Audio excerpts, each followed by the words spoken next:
آزمائش اور امتحان کا سوال کرنے کی اجازت نہیں، آزمائش اور امتحان مانگنے کی اجازت نہیں ہے۔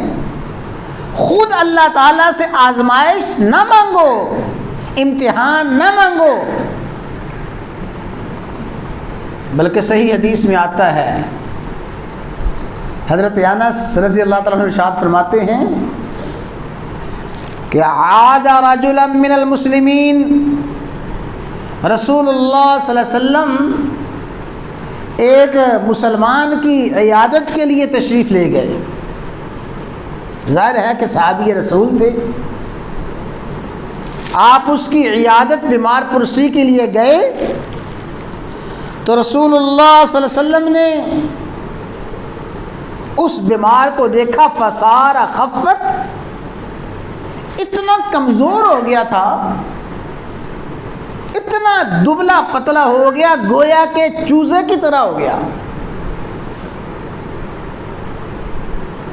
انتہائی کمزور، انتہائی دبلا پتلا، بیماری نے اسے انتہائی لاغر اور ضعیف کر دیا تھا۔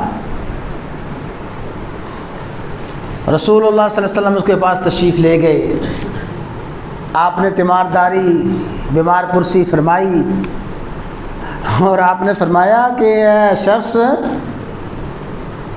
کیا تو نے اللہ تعالیٰ سے کبھی کوئی دعا کی تھی؟ اللہ تعالیٰ سے کوئی دعا کرتا رہا ہے تو؟ اس نے پتہ کیا عرض کیا؟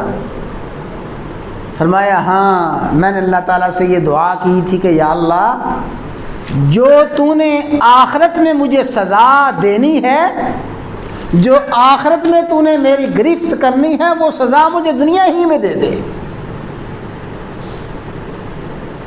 جو سزا دنیا میں، جو سزا آخرت میں مجھے ملنے والی ہے، جو گرفت میری آخرت میں ہوگی، دنیا ہی میں مجھے سزا دے دے۔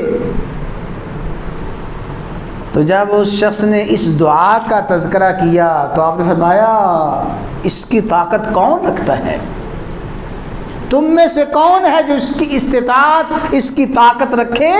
تو نے یہ کیوں نہیں کہا اپنے رب سے، یہ کیوں نہیں مانگا کہ یا اللہ مجھے عافیت عطا فرما؟